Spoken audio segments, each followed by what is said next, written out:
Do you want to say it or you want me to say it? Please don't say it. Action. Action. That's you're saying action at that point. You did it. No, that's not. So we're ready. Welcome back to the Keep show. doing this. Welcome back. And today we have a special Father's Day edition. As you can see, I have my son with me, Little Lane, aka Laner Bobainer, aka Isaiah Lane. You know, this channel has been all about working out and just living your life holistically and being involved in exercise. But today we have a special Father's Day episode where we're going to talk about how we bonded through running. And to give you a brief background, Laner is a two-sport athlete. So he runs cross country and he does track. You do the 800 and the 1600. And it's very interesting because growing up, I played basketball. So of course, with Lane, one of the first things that I did was give him a basketball, and he used to love it. And then one day he came to me and he said, you know, Daddy, I don't love it the way that you do. And I was very proud of him because he was able to speak up for himself and tell us what he wanted, what he needed. But my response was, okay, son, that's fine. You don't have to play basketball, but you got to do something. And I think from that point, our running journey as father and son began. And I want to ask Lane, what have you learned from us running together? What have I learned? I would say one, how crazy you are when running, because you like to sing drill songs, which makes no sense. And two, probably like returning to our relationship.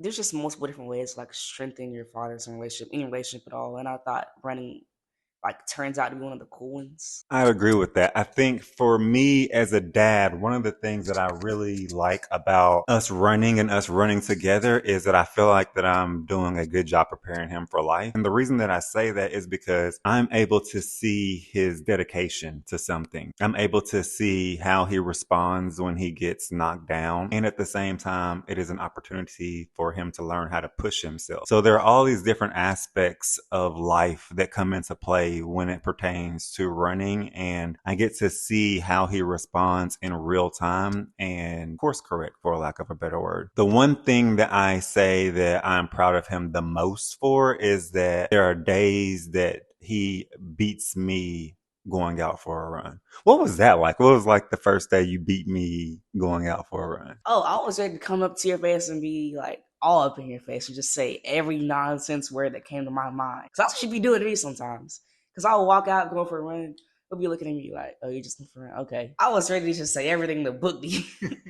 Good thing you didn't. I say all that to say this. You never know what it is that'll be a strengthening point in your relationship.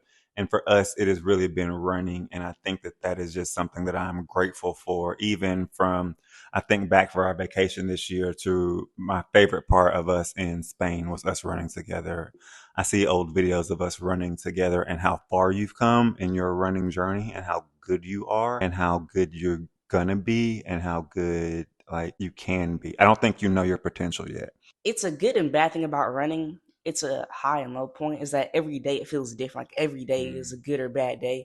So it's nice to have those like, okay, I just had a bad day, but come out tomorrow like I have a great day and it just feels good. At the same time, it's like, yeah, I'm ready to be consistent all the way around. And like you will be consistent, like averagely, but every day still feels different. So I think some days I'll kind of change that and just kind of smooth it out a little bit. So you would raise your floor. Your and what I mean by raise your floor, like the times that you consider a bad run or the times you consider a good run would eventually be considered a bad run because you'd be so good. Are we saying the same thing? No. I think I think what I'm trying to say is like the range of the runs of how good or bad they feel like kind of shrink. So the bad runs that are pertain bad in this like new area are still very close to the good runs. It's not like a big gap all of a sudden. Gotcha. So I'm not like running 7 miles tomorrow at a 7:30 pace and then like the day after running 7 miles at a 13-minute. What do you think you will be like with your kids and their exercise? I don't know. I have no clue. Hadn't thought that far yet. No, I don't think of names or anything. I just thought if I have kids, I would want Not to. names for your kids, like with the exercise. How do you think Okay, you're why gonna? would you skip over names before you think exercise? Like you're skipping over Because parts. this is an exercise show. If we would do a naming show, we'll talk names. But if I haven't even thought about names for kids, why would I think about what exercises they're going to be doing? Do you have to name them to exercise them? Is that a requirement? I would think so. I don't want to just have a kid that I call kid with no name. We're speaking hypothetical, son. We got to wrap this up. I have not One thing you love and one thing you hate about running. love the accomplishment afterwards. Hate right before, and you think to yourself, dang, I have to run this many miles. Yeah. I would say love the feeling of accomplishment, and I would say hate that I have to take the time to stretch afterwards. And there you have it, ladies and gentlemen. That's the end of the show. Thank you. We'll check back with you in next week where we will get back to the outdoor outside series, maybe featuring Laner Bobaner, maybe not. Guys, this is a sneak preview. Whoa, whoa, for whoa, the whoa. SS. Cut it, cut it.